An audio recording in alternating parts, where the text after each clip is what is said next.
नमस्कार दोस्तों, स्वागत है आप सभी का मेरे YouTube channel law by KP में। आज हम पढ़ने वाले हैं इंडियन कॉन्ट्रैक्ट एक्ट 1872 के सेक्शन 57 के बाद। हम जैसा कि जुडिशरी के लिए और अगर हम कोई भी लॉ कॉम्पिटिटिव एग्जाम के लिए प्रिपरेशन कर रहे हैं तो 57 और 58 इंडियन कॉन्ट्रैक्ट एक्ट के सेक्शन 57 और 58 प्री के पर्पज़ से बहुत ही ज़्यादा इंपॉर्टेंट है।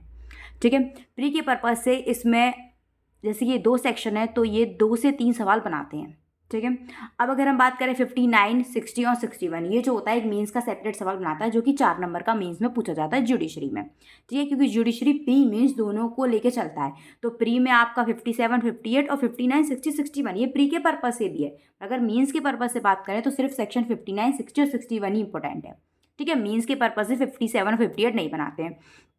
अगर हम बात करते हैं किसी भी और लॉ कॉम्पिटिटिव एग्जाम की तो 57 और 58 ये प्री के लिए तो ऑब्वियस है ही, और 59, 60, 61 ये भी प्री के लिए हैं।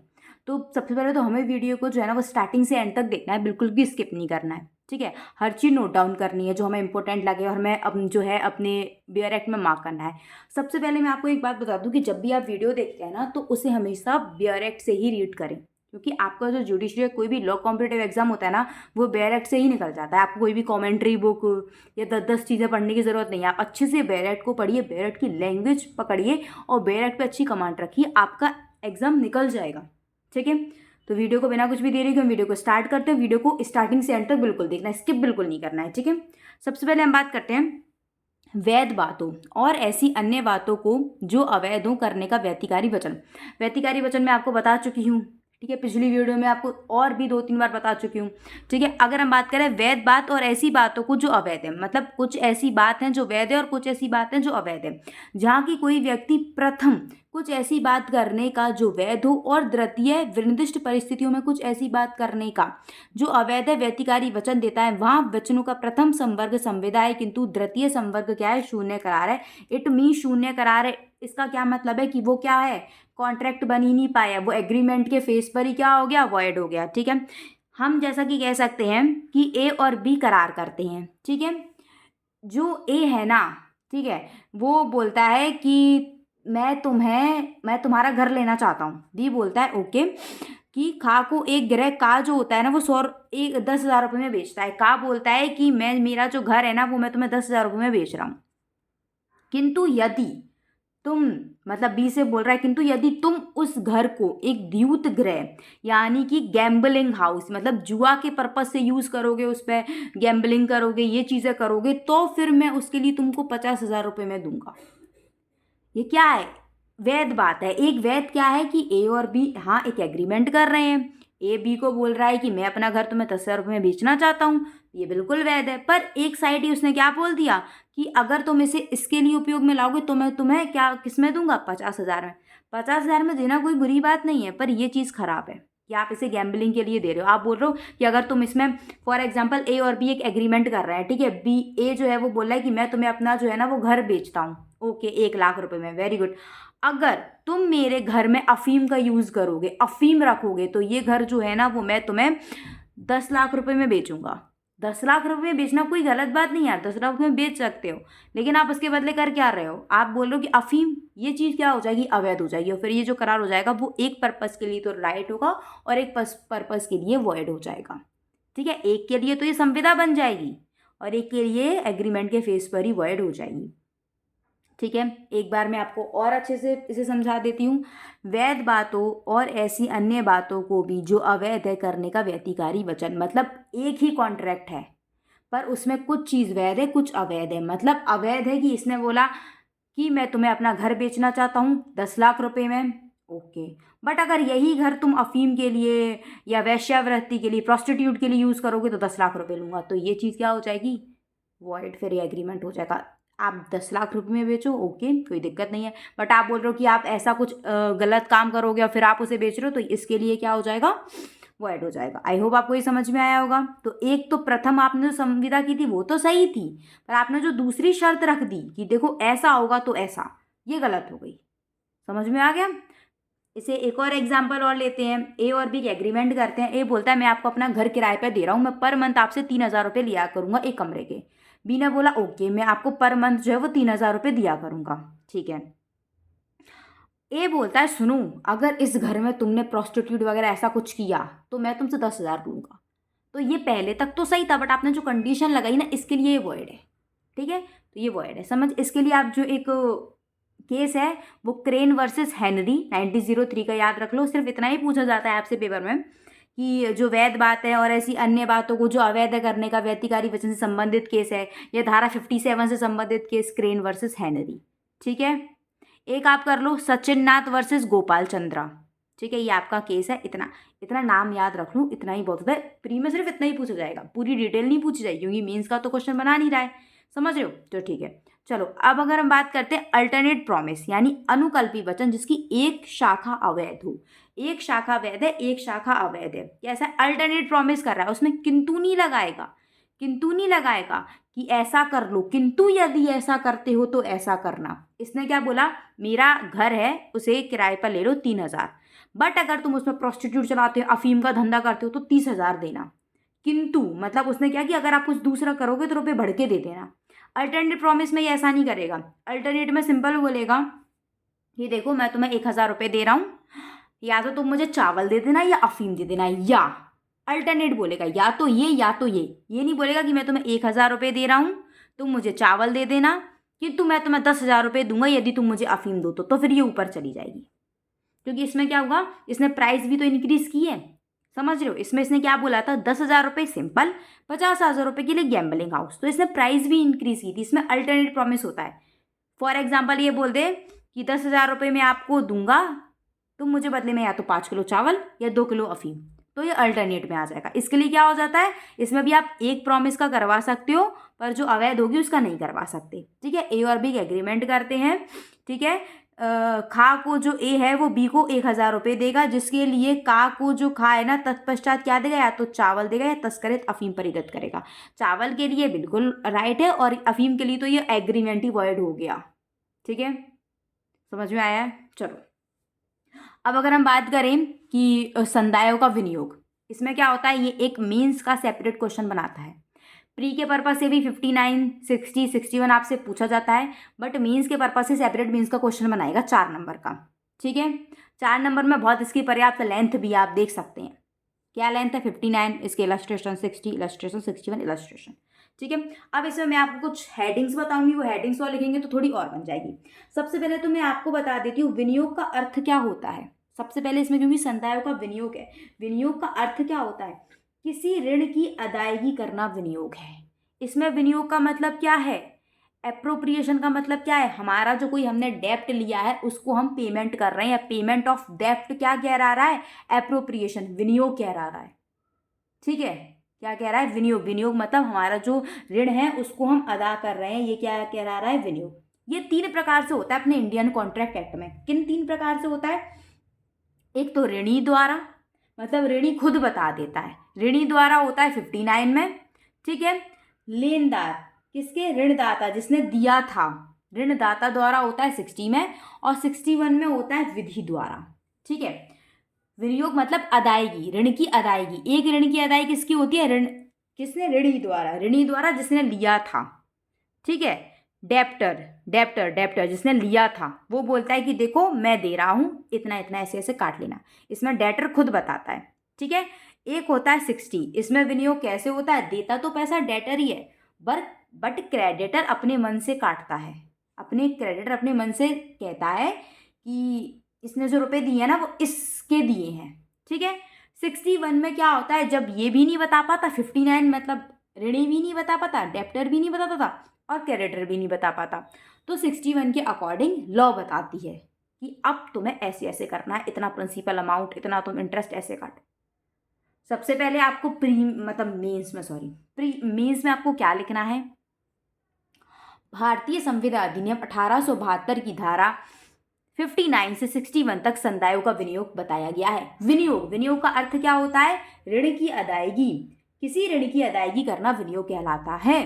ठीक है, भारतीय संविदा अधिनियम 1872 के अंतर्गत ऋण के संदायों का जो विनियोग है वो 3 प्रकार से किया जाता है। कौन से प्रकार, एक ऋणी द्वारा, ऋणी मतलब डेटर द्वारा, ऋणी द्वारा विनियोग, धारा 59 ब्रैकेट।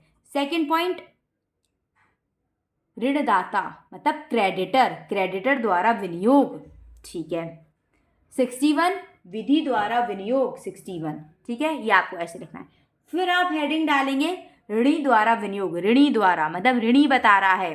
60 में कौन बता रहा है, ये प्री में पूछा जाएगा, ऋणी द्वारा विनियोग 59। 60 क्रेडिटर, क्रेडिटर मतलब जिसने ऋण दिया था, ऋणदाता, इसने ऋण दिया था, ठीक है।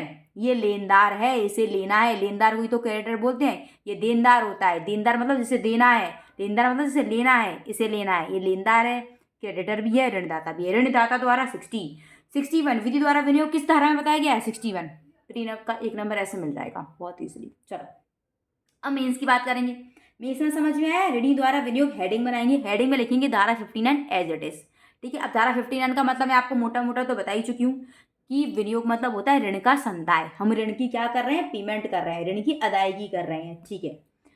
जहाँ की वह ऋण उपदर्शित हो, जिसका अनुमोचन किया जाना है, वहाँ संदायों का उपयोजन, मतलब कि जहाँ ऋण उपदर्शित हो, जहाँ ऋणी जो ऋणी है वो बता के जा रहा है कि मेरा जो ऋण है इस ऋण को काटना, जो मैं तुमको रुपए दे रहा हूँ ना वो इस ऋण के बदले दे रहा हूँ, जो मैंने तुमसे इस तारीख को लिया था उसके बदले दे रहा हूँ।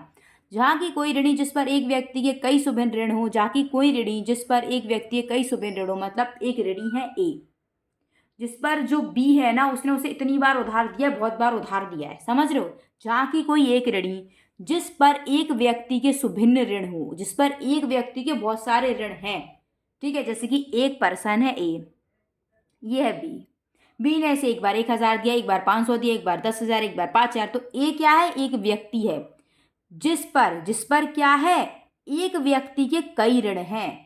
जिस पर ऋण होते हैं वही तो ऋणी होता है, जिस पर ऋण नहीं होंगे वो ऋणी क्यों होगा, समझ रहे हो। चलो उस व्यक्ति को या तो अभिव्यक्त प्रज्ञापना सहित या ऐसी परिस्थितियों में जिनमें विवक्षित होगी वह संदाय किसी विशिष्ट ऋण के अनुमोचन के लिए ही दिया जाता है, कोई संदाय करता है वहां उस संदाय को यदि वह प्रतिग्रहित कर लिया है तदनुसार उपयोजित करना होगा। उपयोजित मतलब एक्सेप्ट करना होगा, उसे काट देना होगा, ठीक है, समझ में आया। जैसे कि ए एक व्यक्ति है, बी ने इसे एक बार 1000 रुपये दिए, एक बार 2000 दिए, एक बार 3000 दिए, एक बार 4000 दिए। ए एक व्यक्ति है जिस पर एक व्यक्ति के कई ऋण हैं, जहाँ की कोई ऋणी जिस पर इस पर ऋणी पर एक व्यक्ति के इस व्यक्ति के कई ऋण हैं, समझ रहे हो। एक बार इसने 1000 दिए, एक बार 2000 दिए, एक बार 3000, एक बार 4000, एक बार 5000, ये आता है और बी को 1000 रुपये दे के जाता है और बोल के जाता है कि जो तुमने मुझे 1000 दिए थे ना उसको काटना, ठीक है। तो ये जो फिर अपना जो क्रेडिटर है वो उसी 1000 को काटेगा। ये तो हो गया एक्सप्रेसली बोल के गया है। एक होता है इम्प्लाइडली, इम्प्लाइडली मतलब बी ने एक बार 1000 दिए, एक बार 2000 दिए, एक बार 3000, एक बार 5000, ए आया और 1000 दे के गया। क्या बी ने इसे एक बार ही 1000 दिए हैं, दूसरी बार 2, तीसरी बार 3, चौथी बार 5, क्या और भी इसने 1000 दिए, नहीं, एक स्पेसिफिक अमाउंट ही 1000 दे गया। इसका सीधा सीधा मतलब है कि इसने बोला है कि मेरे 1000 वाले काटो। बी क्या इसमें से 2000 में से 1000 काट ले, सोचे इसके 1000 और ये 1000 वैसे का वैसा ही है, या वो सोचे कि मैंने तो इसको 5 भी तो दिए थे, मैं 5 में से काट लेता हूँ, क्या काट लेता हूँ, 5 में से काट लेता हूँ, इसमें से 4 बचेंगे, ये 3, ये 2, ये 1, नहीं, वो स्पेसिफिक अमाउंट देके गया है। ऐसा अमाउंट आपने उसको एक ही बार दिया था, इसके बाद और आपने दिया ही नहीं है, तो आप वही अमाउंट काटोगे, या वो एक्सप्रेसली बोल के गया है तो काटोगे, या वो एक्सप्रेसली बोल के गया है। देखो मैं आपको 5000 लेके गया था ना अभी थोड़े दिन पहले, आप ना उस 5000 में से ये जो मैं आपको अभी 1000 दे के जा रहा हूँ वो काट लेना, तो फिर तुम उसमें से काट लोगे, क्योंकि वो एक्सप्रेसली बोल के गया है। अगर वो एक्सप्रेसली बोल के नहीं जाए तो फिर जो उसने स्पेसिफिक अमाउंट दिया उसे देखो कि वो स्पेसिफिक अमाउंट कहाँ उसने लिया था, समझ रहे हो, समझ में आ रहा है ना इतना, ठीक है। अगर वो 2000 रुपये दे के जाए तो ऑब्वियस है तुम ये 2000 ही काटोगे, या तो वो बोल के जाए कि देखो मैंने जो 1000 लिया था वो 1000 काट लो, ये 2000 में से एक काट लो, तो इसमें से एक बचेगा, ठीक है। तो वो बोल के नहीं गया तो फिर तुम इकट्ठा ही काटोगे। ये होता है जब क्रेडिटर बता के जाता है या फिर क्रेडिटर का एक्सप्रेसली ऐसा समझा जाता है क्योंकि स्पेसिफिक अमाउंट नहीं है, स्पेसिफिक अमाउंट नहीं है, ठीक है। चलो ऐसा ही इसमें लिखा हुआ है, ठीक है, आप इलस्ट्रेशन पढ़ना समझ में आ जाएगा। वैसे मैंने इलस्ट्रेशन आपको बता ही दिया है जहाँ तक है। अब अगर बात करें 60 क्या होता है, फटाफट, क्रेडिटर द्वारा विनियोग। क्रेडिटर मतलब कौन होता है, ऋणदाता, ऋणदाता बोले तो लेनदार, इसके द्वारा। ठीक है। हेडिंग, हेडिंग में हम लिखेंगे जहाँ की वह ऋण उपदर्शित ना हो। जहाँ की उपदर्शित ना हो मतलब ऋणी बता के नहीं गया हो, जिसका उन्मोचन किया जाना है, वहाँ संदाय का उपयोजन। वहाँ संदाय में आप किसको एक्सेप्ट करोगे, किसको काटोगे, या फिर क्रेडिटर अपनी मर्जी से कर लेता है। कैसे अपनी मर्जी से कर लेता है? फॉर एग्जाम्पल ए है, यही मान लेते हैं ए है, ए ने बी ने एक बार 1,000 दिए, एक बार 2,000, एक बार 5,000। ए जो है वो 4,000 रुपये दे के चला गया और बोल के भी नहीं गया। क्या कर गया? 4,000 रुपये दे के चला गया और बोल के भी नहीं गया। समझ रहे हो? 4,000 रुपये दे के चला गया और बोल के भी नहीं गया। अब 4,000 का कोई तुमने उसे दिया था ऋण, तुमने तो या तो 1 का दिया था, 2 का दिया था, 3 का दिया था, 5 का दिया था। अब तुम अपनी मर्जी से कोई भी इसमें काट सकते हो। इंटरेस्ट भी, तुम्हारा इंटरेस्ट भी तो बन रहा होगा, इंटरेस्ट भी काट सकते हो, प्रिंसिपल अमाउंट भी काट सकते हो, ऐसा अमाउंट भी काट सकते हो जो लिमिटेशन बार्ड हो गया है। जैसे तुमने 10 साल पहले इसको 1,000 दिए थे, वो लौटा नहीं आया और वो 4,000 दे गया, तो तुम ऐसा नहीं कि 5, तुम तो 1,000 काट लो पहले के, क्योंकि वो बता के नहीं गया ना। ऐसे इसमें लिखा है जहाँ की किसी ऋणी ने यह प्रज्ञापित नहीं किया है, मतलब बताया नहीं है, और कोई ऐसी परिस्थितियां नहीं जिससे कि आप समझ सको। अब या तो वो करेक्ट 2,000 दे के जाता तो हम समझ भी लेते, हाँ हमने उसको एक बार 2,000 दिए थे, इसके ही बदले दे गया होगा, पर वो तो 4,000 दे के गया, ये कोई समझ में ही नहीं आ रहा है, हमने उसको दिया ही नहीं था। ठीक है। कि वह संदेह किस ऋण के लिए दिया जा रहा है। ठीक है। वहां लेनदार स्वयं के अनुसार उसे ऐसे किसी विधि पूर्ण ऋण मध्य उपयोजित कर सकेगा जो ऋणी द्वारा उसे वस्तुतः शोध्य और देय हो। ठीक है। चाहे उसकी वसूली वादों की परिसीमा संबंधी तत्समय प्रवर्त विधि द्वारा वारित हो या ना हो। मतलब वो अगर बार्ड बाय लॉ हो चुका है तो अभी वो कर लेगा। समझ रहे हो? किस ऋण का कर सकेगा? ऐसे किसी विधिपूर्ण ऋण मध्य उपयोजित कर सकेगा। कैसा? लॉफुल डेप्ट एक्चुअली, ठीक है, and payable to him from the debtor, whether its recovery और its not barred by law in force for the time being at the limitation of suit. ठीक है, कर सकेगा जो ऋणी द्वारा उससे वस्तुतः शोध्य और देय हो, जो ऋणी द्वारा उससे कैसी हो, रिकवरेबल हो, रिकवरी उसकी कर सकते हो। ठीक है। चाहे उसकी वसूली वादों की परिसीमा तत्संबंधी तत्समय प्रवर्त विधि द्वारा वारित हो या ना हो, मतलब बार्ड बाय लॉ हो या बार्ड बाय लॉ नहीं हो, तो भी उससे फर्क नहीं पड़ता। इसमें लिखा होगा from the weather its recovery, it's recovery is, recovery कैसी है यहाँ से पढ़ो, weather its recovery by the law enforce for the time being limitation of suit, मतलब चाहे उसकी रिकवरी हो सकती हो, वेदर इट्स रिकवरी मतलब वेदर इट्स रिकवरेबल, उसकी रिकवरी हो सकती हो, और its not barred by law, चाहे उसको बार्ड बाय लॉ नहीं किया गया हो, मतलब चाहे उसकी वसूली वादों की परिसीमा तत्समय प्रवर्त विधि द्वारा वारित हो। वारित का मतलब होता है बार्ड बाय लॉ हो या बार्ड बाय लॉ नहीं हो, whether its recovery is barred by law और its not barred by law, तब भी वो कर सकता है। ठीक है। इसे हिंदी में भी आपको ऐसे टुकड़ों टुकड़ों में पढ़ना है, इंग्लिश में भी पढ़ना है। कैसे पढ़ना है? आप ये मत समझना कि अगर बार्ड बाय लॉ हो चुका है तो अब वो नहीं काट सकता, नहीं। अगर यहाँ जो डेटर होता है, जो हमारा ऋणी होता है, वो बता के नहीं जाता है और हमें कुछ एक्सप्रेसली भी समझ में नहीं आता है, स्पेसिफाई अमाउंट नहीं होता है, तो वहाँ कोई भी ऐसे आप जो अमाउंट को कर सकते हो, जो आप विधिपूर्ण उससे आप शोध्य कर सकते हो, जो आपसे शोध्य और देय हो, चाहे उसकी वसूली वादों की परिसीमा संबंधी जो विधि होती है उसके द्वारा वारित हो, बार्ड बाय लॉ हो या बार्ड बाय लॉ नहीं हो। बार्ड बाय लॉ क्या होता है? जिसका अब हम ले नहीं सकते। समझ रहे हो? हम कोर्ट में जाके उसका क्या नहीं कर सकते, सूट फाइल नहीं कर सकते, क्योंकि recovery of payment of money की जो होती है ना, धन की जो परिसीमा विधि होती है ना, धन ऋण वसूलने की उसकी सिर्फ 3 साल होती है। अब फॉर एग्जाम्पल तुमने किसी को 10 साल पहले 2,000 दिए थे, अब ठीक है, अब उसका बार्ड बाय लॉ वो तो हो ही चुका होगा, तुमने नहीं किया, 3 साल बीत गए, पर अगर वो तुमको दे के जाता है, कुछ बता के नहीं जाता, तुमको समझ में भी नहीं आता है कि स्पेसिफिक अमाउंट भी नहीं होता है, तो तुम इसको भी काट सकते हो। क्यों काट सकते हो? क्योंकि इसमें लिखा है weather its recovery is barred by law, मतलब इट्स रिकवरी, वेदर इट्स मतलब उसकी रिकवरी, वेदर चाहे, इट्स मतलब उसकी रिकवरी वसूलना, बार्ड बाय लॉ हो, कैसा हो? लॉ द्वारा वारित हो, और it's recovery is not barred bye, चाहे बार्ड बाय लॉ नहीं हो तो भी। ठीक है, चलो अब हम बात करते हैं 61 होता है विधि द्वारा विनियोग, जहाँ ना तो डेटर बता के जाता है ना क्रेडिटर को समझ में आता है, तो वहाँ फिर लॉ बताती है। लॉ क्या बताती है?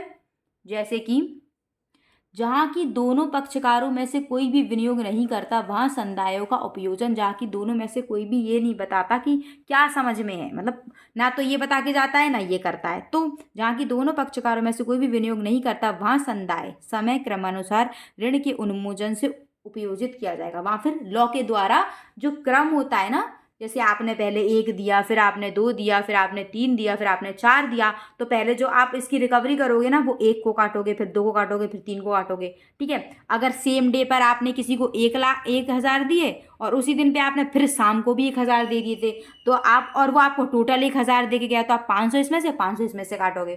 ठीक है, तो किया जाएगा। चाहे वह ऋण की, इसमें भी लिखा है, चाहे वह ऋण वादों की परिसीमा संबंधी तत्समय विधि द्वारा वारित हो या नहीं हो। समझ में आ रहा है? चाहे आप उसे लिमिटेशन एक्ट से बार्ड हो चुके हो, जो परिसीमा विधि होती है, ऋण की परिसीमा विधि कितनी होती है? 3 साल होती है, उस परिसीमा विधि से आप वारित हो गए हो, बार्ड बाय लॉ हो चुके हो, या नॉट बार्ड बाय, वारित मतलब होता है रोक देना। ठीक है, तो जो परिसीमा संबंधी विधि होती है उससे आप रोक दिए गए हो, बार्ड हो चुके हो, या बार्ड बाय लॉ नहीं हो चुके हो। यदि ऋण समकालिक है तो संदाय हर एक में अनुपात में किया जाएगा। ठीक है, इसको हम कैसे समझते हैं कि एक मैं आपको बता देती हूँ, एक इसका केस है। क्या केस है? पंजाब नोट बैंक, लिख लीजिए, Punjab note bank versus Surender and Mandlal. ठीक है, अदर AIR 1966। सिर्फ इतना ही दिमाग में रख लेगा, मतलब ऐसे केस आ जाता है, ये केस ऐसे पूछ लिया जाएगा कि पंजाब नोट बैंक का जो केस था ना वो कौन से सेक्शन में आता है, तो 61 सेक्शन में आता है। और विधि द्वारा विनियोग 61 में बताया गया है। प्री के लिए सवाल, विधि द्वारा विनियोग से कौन सा केस लॉ रिलेटेड है? Punjab note bank versus Surender and Mandlal others. ठीक है, यही है 1966। यहाँ पर क्या होता है, वो एक ही डेट पर क्या हो जाता है, 500 रुपये हो जाता है। ये मैं आपको एग्जांपल समझा रही हूँ कि एक ही डेट पर क्या है, फॉर एग्जांपल किसी ने 500 रुपये दिए, शाम को फिर 500 दे दिए, और वो आपको टोटल 500 दे के गया है, तो आप इस वाले 500 में से 250 काट लो, इस वाले 500 में से 250 काट लो। समझ में आया? ठीक है, और क्रम अनुसार काटोगे। आपने किसी को पहले 1 जुलाई 2025 को दिए, फिर आपने 2 जुलाई 2025 को दिए, फिर आपने 3 जुलाई 2025 को दिए, तो पहले आप 1 जुलाई को काटोगे, 2 जुलाई को काटोगे, फिर 3 जुलाई को। चाहे वो बार्ड बाय लॉ हो या बार्ड बाय लॉ नहीं हो, इससे कोई मतलब नहीं है। ठीक है, चाहे परिसीमा विधि से क्या हो गया, वो बार्ड हो गया हो। अब वो बार्ड बाय लॉ का मतलब ये होता है, इस बार्ड बाय लॉ का मतलब ये नहीं है कि अब वो ले ही नहीं सकता, रुपए ले सकता है, पर अब वो कोर्ट की हेल्प से नहीं ले सकता। बार्ड बाय लॉ का मतलब कोर्ट में जाके नहीं ले सकता। फॉर एग्जाम्पल, मैंने किसी को रुपए दिए, 3 करोड़ रुपए दिए, किस पे दिए, ऋण मतलब उधारी पे दिए, और उसने मुझे बोला कि मैं आपको 1 साल बाद लौटा दूंगा। अब 1 साल हो गया, मैंने उसको मेरे पैसे लौटाए, वो बोलता है मैं आपको आपके रुपए नहीं लौटा सकता। अब मेरा क्या हो गया, मेरा कॉज ऑफ एक्शन अराइज हो गया, है ना, मतलब मेरा क्या हो गया, मतलब वाद दायर करने का जो कारण था वो उत्पन्न हो गया। कॉज ऑफ एक्शन क्या हो जाता है, मेरा अराइज हो गया। जिस दिन उसने मुझसे मना किया कि देखो मैं आपको रुपए नहीं लौटाऊंगा, अब मेरे पास नहीं है, मेरा कॉज ऑफ एक्शन अराइज हो गया, मैं कोर्ट में उस दिन से मैं 3 साल तक अंदर कर सकती हूँ। क्योंकि जो हमारा लिमिटेशन एक्ट बोलता है वो बोलता है कि अगर आपको पेमेंट की रिकवरी, पेमेंट मतलब ऋण, डेप्ट की अगर आपको रिकवरी करनी है, ठीक है, डेप्ट अगर आपको लेना है, ऋण के संदायों से जो आपका होता है ना वो आपको लेना है, तो आप 3 साल के अंदर ले सकते हो। मैंने किसी को रुपए दिए, वो बोलता है मैं 1 साल बाद आपको लौटा दूंगा, मैंने बोला लाओ मेरे लौटा, वो बोलता है अब नहीं लौटा रहा। जिस दिन उसने मना किया, मेरा कॉज ऑफ एक्शन अराइज हो गया, मैं उस दिन से अगले 3 साल के अंदर तक सूट जो है वो कोर्ट में ला सकती हूँ। ठीक है, पर मैं 1 साल 2 साल 3 साल मुझे हो गए और मैं नहीं लाई। अब मैं क्या हो चुकी हूँ, बार्ड बाय एक्ट हो चुकी हूँ, मतलब बार्ड बाय लिमिटेशन एक्ट हो चुकी हूँ। अब मैं जो है वो सूट नहीं ला सकती, पर इसका ये मतलब नहीं है कि मैं जो अपना मेरा राइट है वो ख़त्म हो गया हो। ये राइट ख़त्म नहीं करता, ठीक है, ये रेमेडी ख़त्म कर देता है। रेमेडी मतलब आप कोर्ट में जाके नहीं ले सकते। अगर वो पर्सन आके मुझसे बोले कि कोई बात नहीं मैं आपको आपके पैसे लौटा दूंगा, तो फिर नहीं कि मैं ले नहीं सकती, मैं उस पर्सन से ज़रूर कह सकती हूँ, बार बार उसे फ़ोन लगा सकती हूँ, कह सकती हूँ मेरे रुपये दो, ये कर सकती हूँ, पर मैं कोर्ट में नहीं जा सकती। मेरा वो ख़त्म हो गया, रेमेडी ख़त्म हो गई, मेरी राइट ख़त्म नहीं हुआ पैसे लेने का। ठीक है, तो आपका जो डेप्थ का होता है ना, मतलब डेप्थ की आप जो रिकवरी कर सकते हो ना, वो जिस दिन उसने मना किया उसके अगले 3 साल तक। ठीक है, जैसे कि मैंने किसी को मानो 1 जुलाई 2025 को दिया, ठीक है, उसने बोला मुझे अगली 1 जुलाई 2026 तक चाहिए। अब उसने मुझे 1 जुलाई 2026 को मुझसे वो करता है बिल्कुल मना कि नहीं मैं नहीं दे सकता। अब 26, 27, 28, 29, मतलब 1 जुलाई 2029 तक मैं कभी भी ला सकती हूँ। 1 जुलाई 2027 तक मुझे 1 साल होगा, 28 में मुझे 2 होगा और 29 तक मेरे 3 हो जाएगा। इसके पहले मैं कभी भी ला सकती हूँ, इसके बाद मैं बार्ड बाय लॉ हो जाऊँगी, पर इसका ये मतलब नहीं कि मेरा राइट ख़त्म हो जाएगा। ठीक है, ऐसा ही है। और फिर फॉर एग्जाम्पल वो पर्सन मुझे रुपए देने आए तो मैं उन पैसों को भी क्या कर सकती हूँ, काट सकती हूँ। क्या कर सकती हूँ, उनको काट सकती हूँ कि नहीं आपका ये पट गया है, क्योंकि इसमें लिखा है चाहे वेरण वादों की परिसीमा संबंधी तत्समय प्रवर्त विधि द्वारा वारित हो या नहीं हो, बार्ड बाय लॉ हो या नहीं हो, बार्ड बाय लॉ हो चुके हो तब भी काट लोगे, क्योंकि इससे रेमेडी खत्म होती है, उसका राइट खत्म नहीं होगा लेने का। ठीक है, तो आई होप आपको समझ में आया होगा मीन्स में आपको कैसे लिखना है। हेडिंग्स 4 नंबर का बहुत एक अच्छा सवाल बन जाएगा। प्री में ये है। फिर भी अगर आपको कुछ भी समझ में नहीं आएगा तो मुझे कमेंट कर सकते हैं। वीडियो को अच्छा लगा हो तो लाइक कीजिए, चैनल को शेयर एंड सब्सक्राइब कीजिए। Till then bye bye.